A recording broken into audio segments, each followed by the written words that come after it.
183 years ago today, thousands of ex-slaves who had gathered at town centers and churches in the British Caribbean territory broke into joyous celebrations upon hearing the final words of the Emancipation Declaration, affirming their full freedom from slavery. Even though today is the anniversary of Emancipation Day, the public holiday is being celebrated tomorrow, August 2, as all public holidays that occur on a Sunday are legally celebrated the following Monday. As we prepare to hear from our leaders tomorrow, today we reflect on some of the persons and institutions that have played a major role in bringing freedom to our ancestors and better living conditions after. You're watching Jamaica Magazine. I'm your host, Theodore Henry. Stay tuned. Informing. Jamaica today confirmed its first imported case of coronavirus. Educating. If you follow the recommended procedures, it is highly likely that you will not get the disease. Going beyond to keep you informed and connected. Welcome to Get the Fact. Even through the pandemic.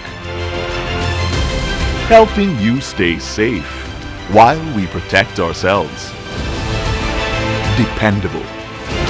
Impactful. Accurate. This is your JIS News. Credible. Trustworthy. Every day, everywhere. Serving our customers proudly.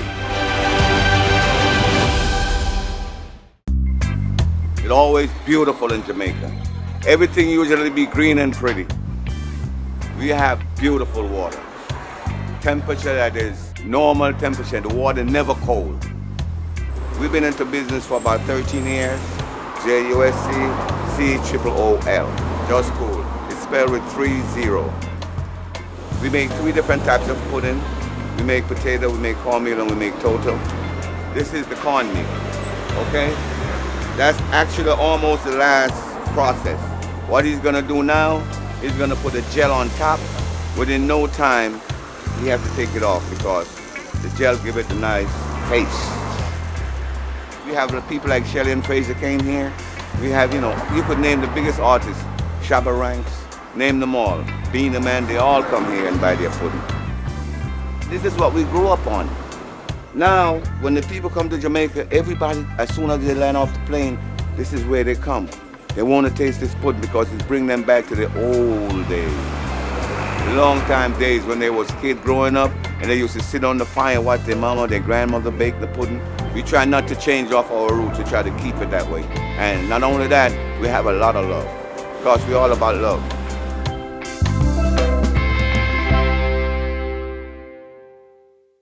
Samuel Sharpe, one of our national heroes, once said that he would rather die upon yonder gallows than live in slavery. He played a vital role in the move to abolish slavery by organizing the 1831 Slave Rebellion, for which he was later hung. Let's take a trip down memory lane.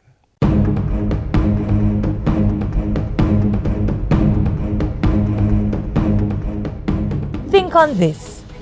How would you feel if Sunday is your regular rest day off from work, but just because Christmas Day falls on that day, your boss unilaterally decides you do not deserve an extra day of rest? Added to that, the previous Christmas you were entitled to 3 days off during the season, but months before this particular holiday, a law was passed giving only 2 days. This is the kind of injustice and ill treatment that was meted out to Samuel Sharpe. Up to 1830, the enslaved were allowed 3 days holiday at Christmas. In February 1831, the House of Assembly passed a law reducing Christmas holidays from 3 to 2, Christmas and Boxing Day only. Since Christmas Day 1831 fell on Sunday, a rest day, Sharpe believed that they were entitled to the following Tuesday. A strike ensued.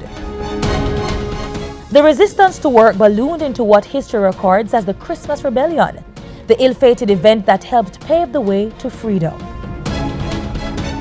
Born about 1780, Sam Sharpe was the slave of an English lawyer in Montego Bay, St. James. Sharpe was the lay deacon of the Birchell Baptist Church and became a leader in the congregation. Sam, Daddy Sharpe, saw the injustices of slavery and inspired his fellow brothers and sisters to participate in Jamaica's first strike action. There were no labor laws at that time that spoke to the rights or privileges of slaves. Sharpe may be considered a forerunner to the labor movement as he fought for the rights of his fellow workers. For this, Samuel Sharpe was hanged on May 23, 1832. But as he said, "I would rather die upon yonder gallows than live in slavery." In 1834, the abolition bill was passed by the British Parliament, and in 1838, slavery was abolished.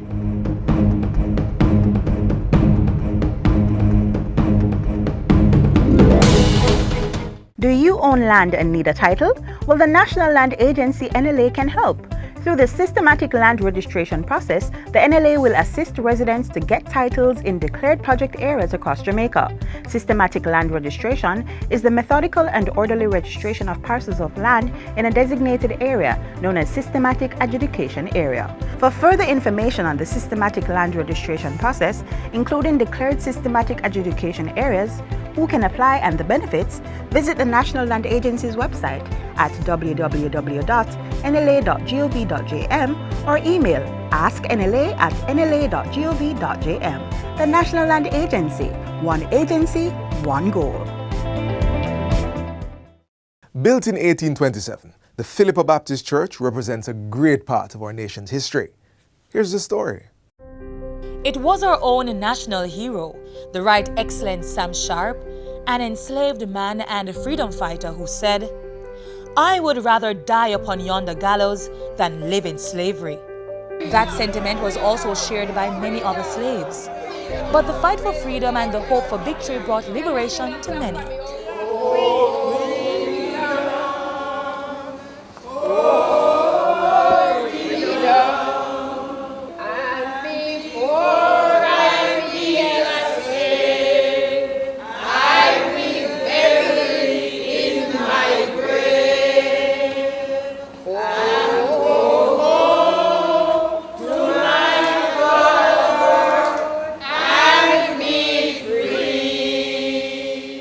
Right here in Jamaica, the movement to end slavery was very active, and landmarks across the island document this part of our history.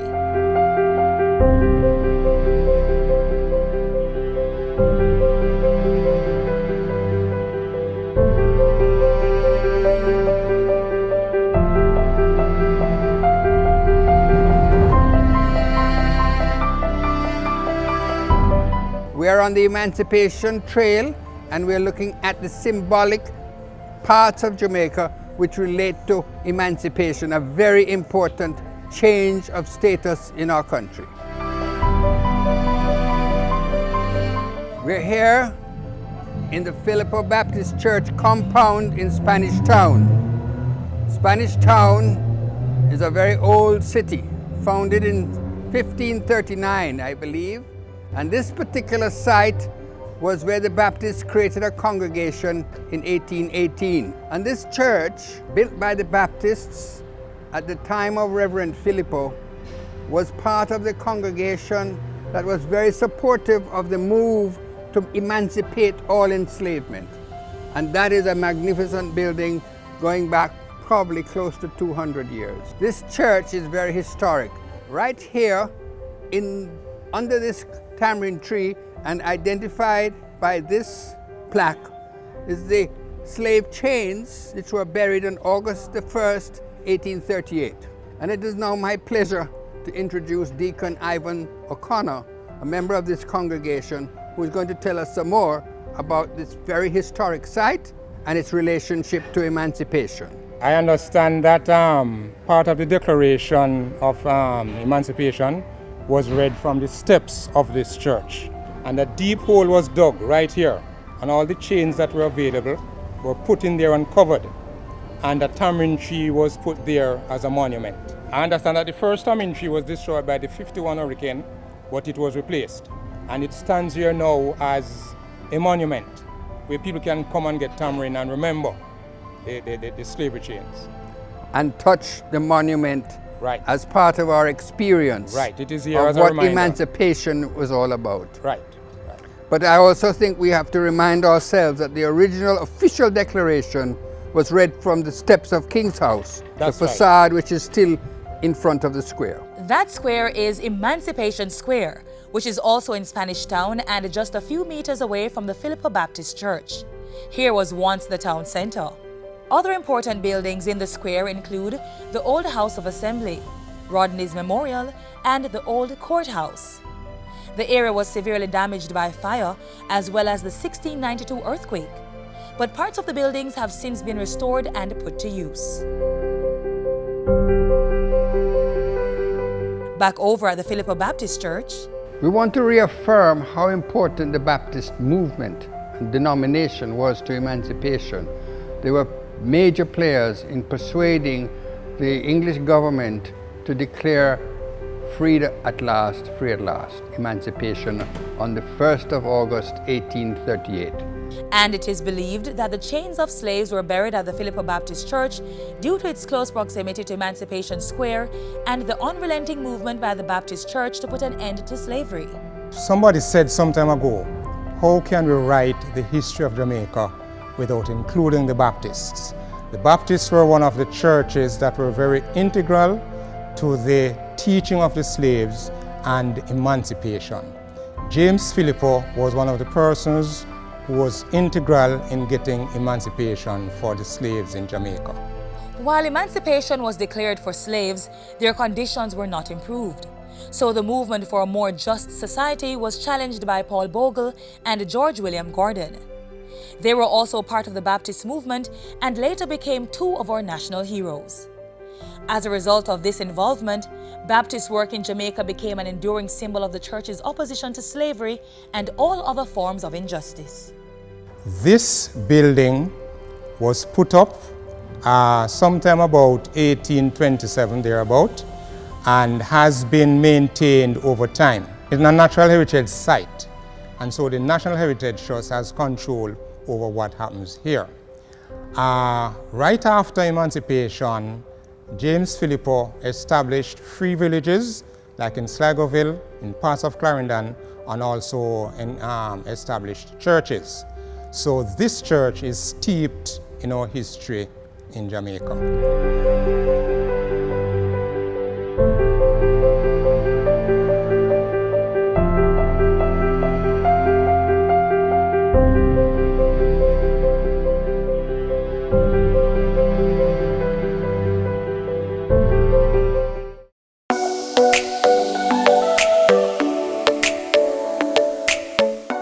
To properly carry out a hand rub, apply a palmful of the product in your cupped hand, covering all surfaces. Rub your hands palm to palm. Rub your right palm over the back of your left hand with interlaced fingers and vice versa. Rub your hands palm to palm with fingers interlaced. Rub the back of your fingers to opposing palms with fingers interlocked. Rotationally rub backwards and forwards the clasped fingers of your right hand in your left palm and vice versa. Once your hands are dry, they are now safe.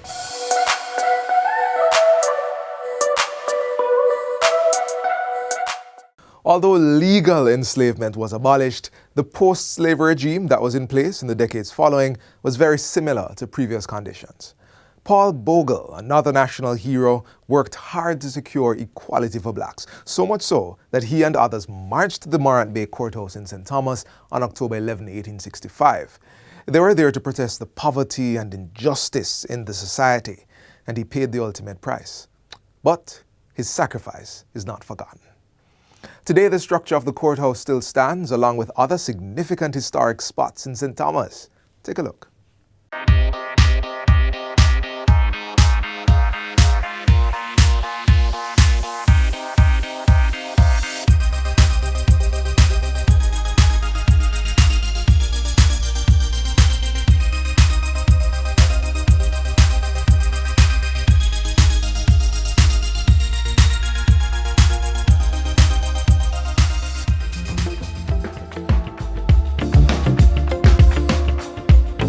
It's one of the oldest parishes in the island that might have been originally named after Thomas Hickman Lord Windsor, the then governor of Jamaica in 1662. Seated in a right angle, bordered by the spellbinding St. Andrew on the west, the picturesque Portland on the north, and then gently washed by the waves of the Caribbean Sea. Bienvenido a St. Thomas. Welcome to St. Thomas. Full place, St. Thomas. We're there. St. Thomas Adena, welcome to St. Thomas.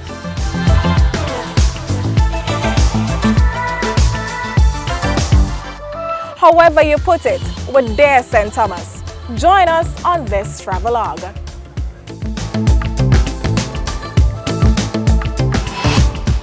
We'll be moving throughout the creases and corners of this beauty, turning the pages of our local history book, in which you will see the old Borden Wharf, Judgment Cliff, Roselle Waterfall, and other places.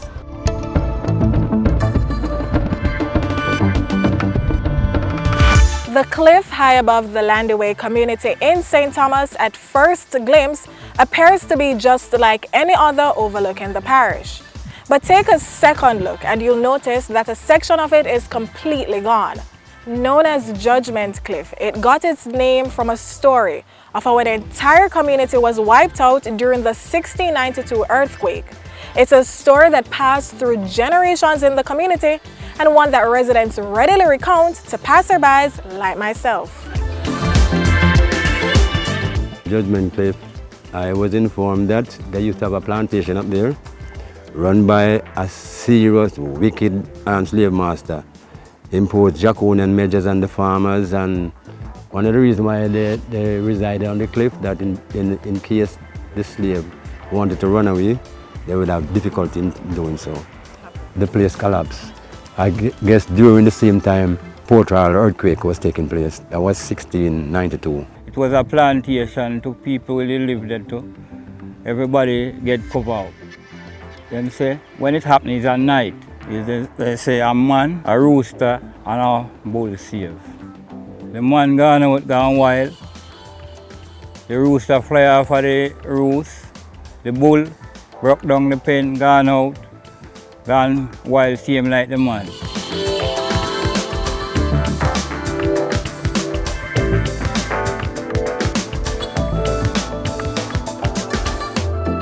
We're still set on traveling this allure, blessed indeed by the events of history.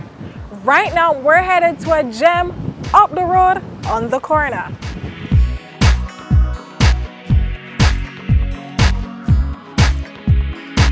Tumbling over the rocks onto the roadside is an area known for its pristine waterfalls and fishes.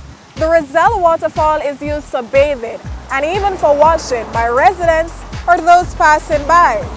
It was once a busy area for commerce and entertainment prior to Hurricane Dean in 2007. But despite that, residents still enjoy the untouched water and how it seemingly removes all pains and ills. And from that water that falls, our next stop is a spot where the residents fish. This fishing area named Lethal Beach, right?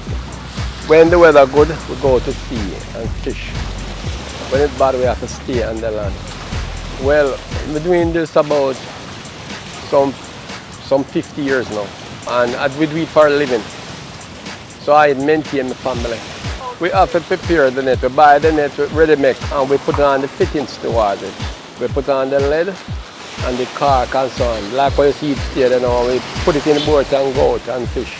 We catch all type of fish. We catch snapper, we catch parrot, drum, barracuda, doctor fish, all type of different fishes. Sometimes tourists pass and them take pictures and all them kind of thing. And them like when they're knitting in it, sometimes they spend all the day with you.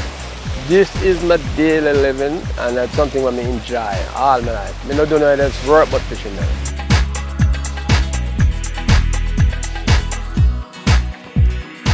Back in the days, over Bournemouth, they usually do export a lot of things over there. We even use our small canoe and go over there to fishing through the day. It's just across from the other side of the fishing village.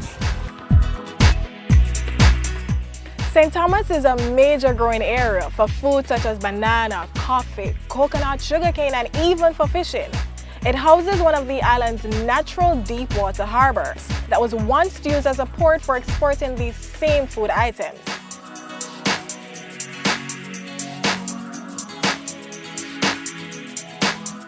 Now, we couldn't come to St. Thomas and not mention anything about our national hero Paul Bogle or the popular Morant Bay Rebellion. Yeah, the Morant Bay Rebellion took place at the Morant Bay Courthouse with Paul Bogle and his followers marching from Stony Gut to Morant Bay. Poverty and inequality in the society forced Paul Bogle to lead the protest march to this courthouse on October 11, 1865. In a violent confrontation with official forces, nearly 500 people were killed and more were flogged and punished before order was finally restored. On October 24, 1865, Paul Bogle was arrested and executed at this very same spot of land, the Morant Bay Courthouse. And just like that, we've ended our tour in this natural and material beauty, unfolding the stories behind just a few places. If you haven't been here already, then what are you waiting for?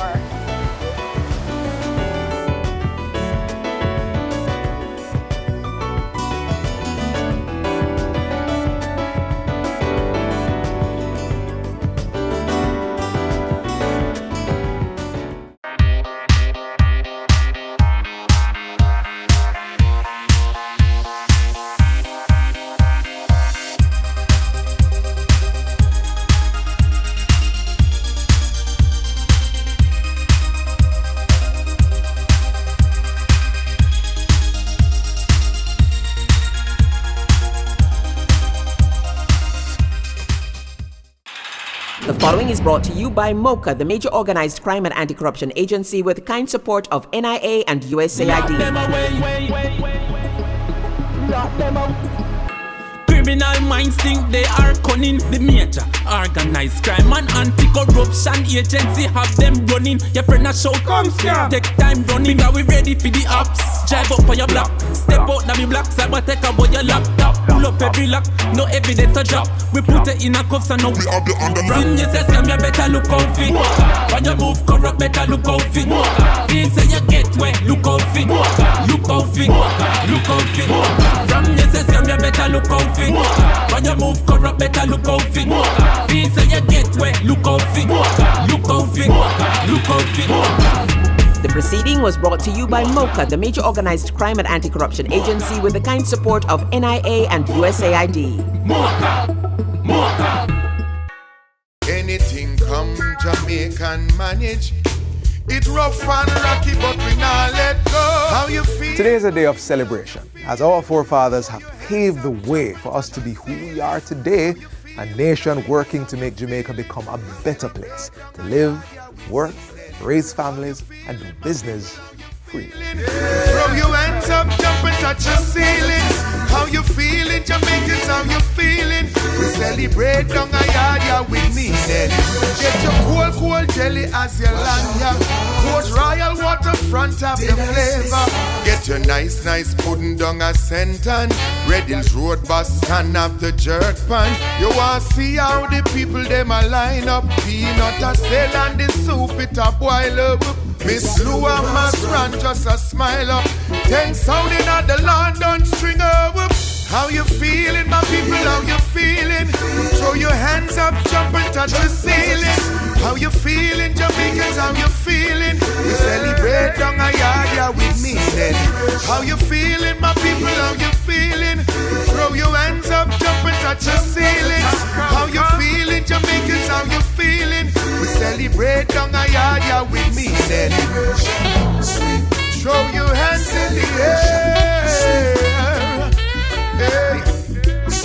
I want to see you rocking like you have no fear. Everybody out and I show up in all them colors. The place look pretty, yeah, like a bunch of flowers.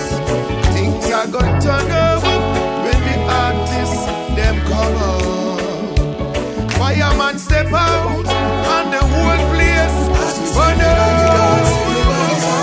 How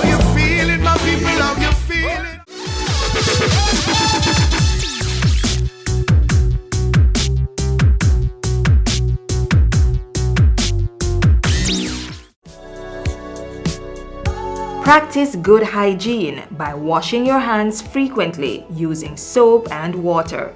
Here's how you should do it while conserving water. Turn on the tap to wet your hands, then turn off the pipe. Lather your hands and the tap with soap. Turn on the tap and wash your hands, back, front, and in between fingers. Use some of the water to wash off the tap, then turn it off. Dry your hands with disposable hand towels. If you don't have running water, use a hand rub containing 62% or more alcohol. If hand sanitizers are not available, rubbing alcohol, Dettol, white rum, or household bleach will do the trick. And if all else fails, let hand washing and the handling of potable water be a two-person event. Each person will take turns pouring and washing hands with sitting water. Now is a good time to consider installing a tap on your containers to reduce the risk of water contamination.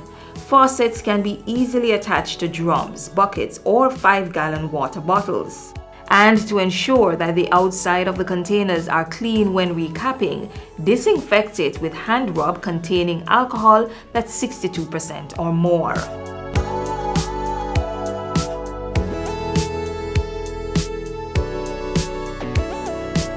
The 5 R's of water conservation are also necessary to practice.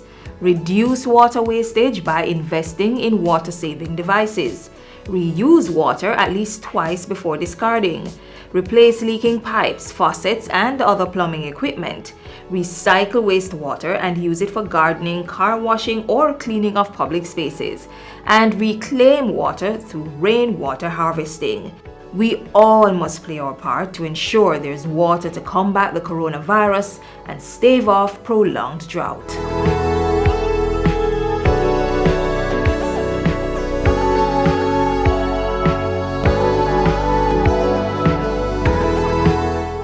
This is where the magazine ends for today, but do join us again tomorrow for our Emancipation Day coverage.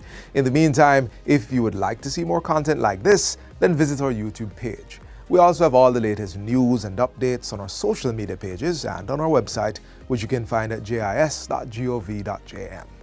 On behalf of the entire production crew, I'm Theodore Henry. Thanks for watching.